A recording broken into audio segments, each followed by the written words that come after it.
അസ്സലാമു അലൈക്കും. അബ്ദുൽ കാസർഗോഡാണ്. സഹോദരന്മാരെ, ഈ വീഡിയോ നിങ്ങളെല്ലാവരും ഒന്ന് തികച്ച് കാണണം. ഇത് പറയുന്നത് നമ്മളെ PC ജോർജുമായിട്ട് ബന്ധപ്പെട്ട കാര്യമാണ്. ഈ ഇന്ത്യ രാജ്യത്ത് ഒരുപാട് രാഷ്ട്രീയ പാർട്ടിൻ്റെ പ്രവർത്തകരും നേതാക്കന്മാരും ഭരണകർത്താക്കന്മാരും അല്ലെങ്കിൽ മന്ത്രിമാരൊക്കെ ഉണ്ട്.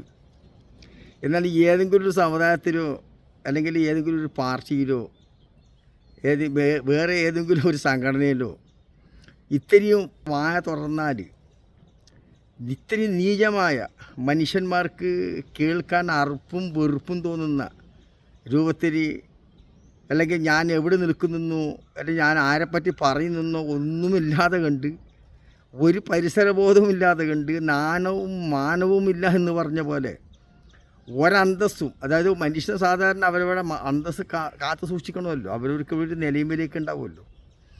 കാണുന്ന ജനങ്ങളെ എനിക്ക് ചില ആളുകൾ വില കെട്ടും എന്ന് തോന്നണ്ടേ, അങ്ങനത്തെ ഒരു ബോധം മനുഷ്യനുണ്ടാകാറുണ്ട് സാധാരണ. അതാണ് മനുഷ്യനെന്ന് പറയുന്നത്.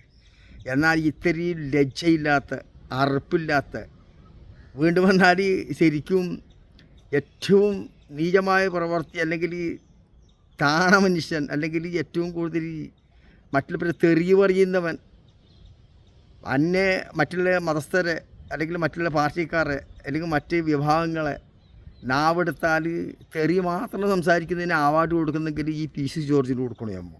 ഏതായാലും നമ്മൾ ആദ്യം ഒരു വീഡിയോ നിങ്ങൾ കാണുക, എന്നിട്ട് പിന്നെ നമുക്ക് സംസാരിക്കാം. നമ്മുടെ മാഹി പ്രദേശം അത് നമ്മുടെ പോണ്ടിച്ചേരിയുടെ ഭാഗമാണ്. സംസ്ഥാനം അങ്ങനെ ആക്കിയില്ല. 16 കിലോമീറ്റർ ആക്കി. കോഴിക്കോട് കണ്ണൂർ ദൂരത്തിൽ 16 കിലോമീറ്റർ ആണ്. ആ 16 മീറ്റർ കഴിഞ്ഞ് 10 കൊല്ലമായി അല്ലെ 14 കൊല്ലമായി എന്തായിരുന്നു അവിടെ? വേശ്യകളുടെ കേന്ദ്രമായിരുന്നു എന്ന് ഞാൻ ആരെ വെച്ചാൽ നിഷേധിക്കാൻ പറ്റുമോ? ആ റോഡിലൂടെ പോകാൻ കഴിയുമെന്ന് രാത്രി സമയത്ത് ഗുണ്ടകളും റവടികളും തെമ്മാടികളും കൂത്താടിയിരുന്ന പ്രദേശമല്ലേ അത്? ഇവിടെ മുതൽ 16 കിലോമീറ്റർ മനം മുഴുവൻ വനമായിരുന്നില്ലേ? നടക്കാൻ കഴിയാത്ത സാഹചര്യം ഉണ്ടായി. ഇന്ത്യ രാജ്യത്ത് നമ്മൾക്ക് എല്ലാവർക്കും അറിയുന്നതാണ്, പല സ്ഥലങ്ങളിലും ഗവൺമെൻറ് അറിഞ്ഞിട്ട് നടക്കുന്ന വേശ്യാലയങ്ങൾ പോലും ഉണ്ട്. അതൊക്കെ ഈ രാജ്യത്തിൻ്റെ ഒരു പ്രത്യേകതയാണ്. മറ്റ് പല നാട്ടിലും പല രൂപത്തിൻ്റെ പ്രത്യേകത ഇത് മനുഷ്യന്മാർക്ക് അറിയാത്തതല്ല. പക്ഷേ ഒരു രാഷ്ട്രീയക്കാരനോ അല്ലെങ്കിൽ ഒരു മതക്കാരനോ അല്ലെങ്കിൽ ഏതെങ്കിലും ഒരു സംഘടന നേതൃത്വം കൊടുക്കുന്ന ഒരാൾ ഒരു മൈക്രോഫോണിൻ്റെ മുന്നിൽ ഇങ്ങനെ നിന്നിട്ട് സംസാരിക്കുമ്പോൾ സാധാരണ ആ പരിസരവുമായി ബന്ധപ്പെട്ട് പ്രത്യേകിച്ച് ശ്രദ്ധിക്കാറുണ്ട്. അതുപോലെ തന്നെ നമുക്ക് ജനങ്ങളെ ഒരു സഹകരണം കിട്ടണമെന്ന് പറഞ്ഞിട്ടുള്ള അനുസരിച്ചിട്ട് ചിലപ്പോൾ കുറച്ച് കൂടുതൽ നല്ല സാധാരണ സംസാരിക്കുമ്പോൾ ചിന്തിക്കാറും കാണാറുള്ള ഒരു സ്വഭാവം അതാണ്. പക്ഷേ ഇദ്ദേഹത്തിന് ഈ PC ജോർജ് ചേർന്ന മനുഷ്യന് എന്തെന്ന ഒരു ലെവലേഴ്സ് നാവെടുത്ത് ഇങ്ങനെ മൈക്രോഫോണിൻ്റെ മുമ്പിൽ പോയിട്ട് ഇങ്ങനെ നിന്ന് കഴിഞ്ഞാൽ പിന്നെ എന്താണ് പറയുന്നത് ചങ്ങായിക്കറിയില്ല.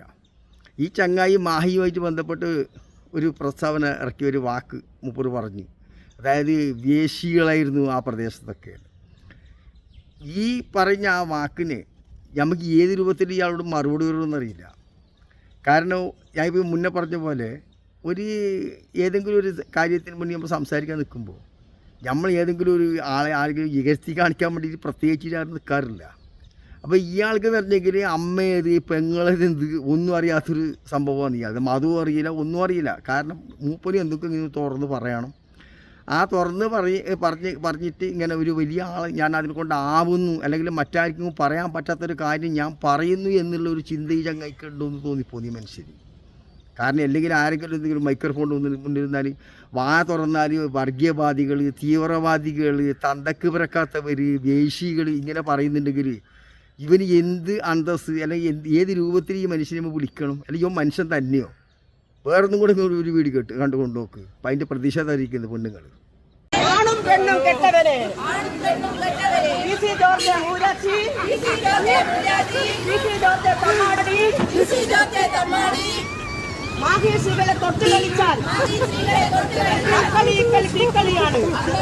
കണ്ടില്ലേ? അപ്പോൾ ഇതൊക്കെ പറയിപ്പിക്കാൻ ആക്കുന്നൊരു മനുഷ്യൻ സാധാരണ അവരവരെ അന്തസ്സ് കാത്തു സൂക്ഷിക്കേണ്ടത് അവരവരെ കടമയാണല്ലോ. ഇതൊരു പരിസരബോധമില്ല, അല്ലെങ്കിൽ ഞാൻ ആരെപ്പറ്റി പറയുന്നില്ല, അല്ലെങ്കിൽ ഞാൻ പറയാൻ പാടുള്ളതുകൊണ്ട് ഞാൻ ഇപ്പോൾ പറയുന്നത് സംസാരിക്കാൻ അനുവദീയമാണോ, അല്ല ആരെങ്കിലും കേൾക്കുമ്പോൾ എന്നെപ്പറ്റി എന്ത് വിചാരിക്കും? ഇങ്ങനെയൊക്കെ സാധാരണ മനുഷ്യന്മാർ ഒരു സാധാരണ ബുദ്ധി പോലെ മനുഷ്യർ ചിന്തിക്കാൻ അപ്പോൾ ഇത്രയ്ക്കും ഒരു വിവരമില്ലാത്ത ഈ മനുഷ്യനെ എന്ത് നിയമം വിളിക്കേണ്ടത്? അത് മാത്രമല്ല, ഈ ചങ്ങായി പോയി കയറിക്കൂടിയ പാർട്ടി ഇപ്പോൾ ലാസ്റ്റ് എവിടെയാണ്? BJPയിലേക്ക്. കാരണം അവർക്കും വേണ്ടത് ഇങ്ങനത്തെ ആൾ തന്നെയാണ്. മറ്റവരെ ഈഴ്ത്തി കാണിക്കുന്നവർ, അതുപോലെ മറ്റവരെ വർഗീയപരമായിട്ട് പ്രശ്നങ്ങൾ ഉണ്ടാക്കുന്നവർ, മറ്റവരെ വർഗീയമായിട്ട് ചീത്ത പറയൽ, അതുപോലെ തന്നെ ഇതുപോലുള്ള നാനാ രൂപത്തിലുള്ള തെറി പറയുന്ന സ്വഭാവങ്ങളുണ്ട് ആളുകൾ. അവർ തന്നെയാണ് അവർക്ക് അതിൻ്റെ ആവശ്യം. ആയിരിക്കും ഈ BJPക്കാർക്കും വേണ്ടത് അങ്ങനത്തെ ആൾ തന്നെയാണ്. ഇപ്പോഴെന്തായി, അവർക്കിതൊരു തലവേദനയായിട്ട് മാറി. കാരണം ഈ PC ജോർജ് കയറിയത് കൊണ്ട് എന്തായി, ആ എല്ലാവർക്കും ഞാൻ ഈ പറയുന്ന പോലെ തന്നെ ഒരു സംഘടന തന്നെ അങ്ങനത്തെ ഗുണ്ടകളെ കയറ്റുന്ന, അല്ലെങ്കിൽ ഇങ്ങനത്തെ ഒരു തോന്നിയാവാസം പറയുന്ന ആളുകളെ കയറ്റുന്ന ഒരു സംഘടനയാണ് BJP എന്ന് എല്ലാവർക്കും ബോധ്യമായി എന്നുള്ളതാണ് യാഥാർത്ഥത്തിൽ. അപ്പോൾ BJPക്ക് ഇതൊരു ഭയങ്കര അടിയാണ്. അപ്പോൾ ഈ അലവലാതിൽ എന്തിനു വേണ്ടി ഇവരൊക്കെ ഈ പാർട്ടിൻ്റെ പേരും പറഞ്ഞിട്ട് ഒന്നിച്ചു കൂട്ടുന്നത് നമുക്കാർക്കും അറിയുന്നില്ല. അപ്പോൾ ഏതായാലും ഇന്നിപ്പോൾ തെറി പറയുന്നവർക്ക് ഒരു ഇന്ത്യയിൽ ഒരാളെ തിരഞ്ഞെടുക്കുന്നുണ്ടെങ്കിൽ ശരിക്കും അവാർഡ് കൊടുക്കാൻ അർഹതപ്പെട്ട ഒരു വ്യക്തി ഉണ്ടെങ്കിൽ അത് PC ജോർജേ ഉള്ളൂ.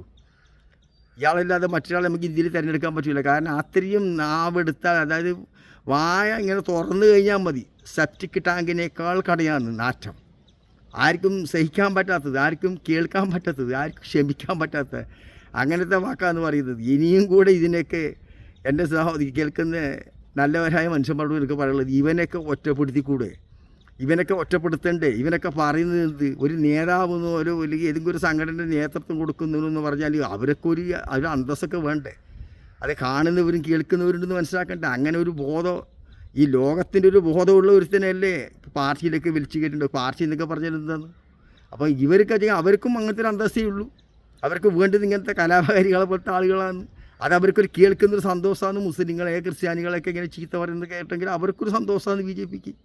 അപ്പോൾ അതുകൊണ്ടാണ് അങ്ങനത്തേലൊക്കെ കയറുക. അപ്പോൾ ഇവനൊക്കെ ജനങ്ങൾ ഒറ്റപ്പെടുത്തണം. അവിടെ വേണ്ടത് അതാണ്. പ്രതിഷേധമോ കാര്യങ്ങളൊന്നുമല്ല. ഇവനൊക്കെ 4 അയലത്തുണ്ട്, അടുപ്പിക്കാൻ പാടില്ല. ഒറ്റപ്പെടുത്തുന്ന ജനങ്ങൾ, അതെങ്കിലും ഇവനൊക്കെ നന്നാവുള്ളൂ. എല്ലാവരും ഇപ്പോൾ വീഡിയോ ഇതെല്ലാം ചർച്ചാ വിഷയം, അതുകൊണ്ട് ഞാൻ കൂടുതൽ സംസാരിക്കുന്നില്ല. അതുപോലെ തന്നെ മുസ്ലിങ്ങളെ പറ്റി തന്നെ അനാവശ്യം സംസാരിക്കുകയാണ്. അതിനൊക്കെ സമയം വരുമ്പോൾ മറുപടി പറയേണ്ട ആളൊക്കെ പറഞ്ഞോളൂ എന്നേ നമുക്കിപ്പോൾ പറയാനുള്ളൂ. എൻ്റെ ഈ വീഡിയോ എന്തെങ്കിലും തെറ്റുകുറ്റങ്ങൾ ക്ഷമിക്കണം. അടുത്ത വീഡിയോയിൽ കാണുന്നവർക്കും എല്ലാവർക്കും ജയ് ഹിന്ദ്.